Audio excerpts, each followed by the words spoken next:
Mr. Speaker. In short, the pandemic is over. It's time for federal employees to go back to the office. You know, I find it interesting in this debate, one of the things that's occurring right now is that the president's budget is due next week.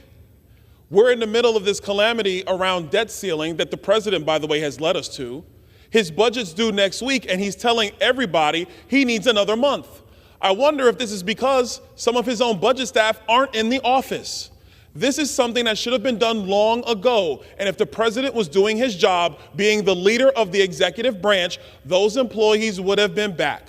And since Congress is the body responsible for appropriating funds to the executive branch, and the president does not do his job of making sure it's working effectively, then Congress does have a responsibility to make sure that these employees come back and get back to work, like has been happening here in the people's house.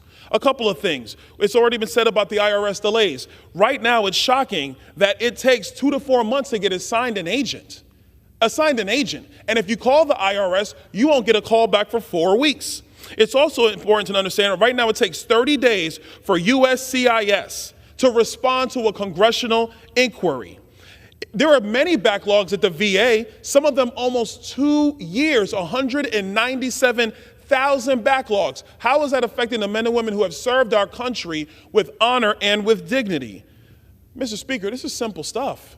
Most of the American people have gone back to work. All we're saying is let's go back to pre-pandemic protocols, which does have telework provisions throughout all of the federal agencies. But it is clear, looking at the backlogs that have occurred through COVID-19 and continue, the extended telework situation in the federal agencies is not working for the American people. My colleagues should be supporting this legislation. This is good legislation. It will help all of the American people and frankly help the president probably pass his budget on time.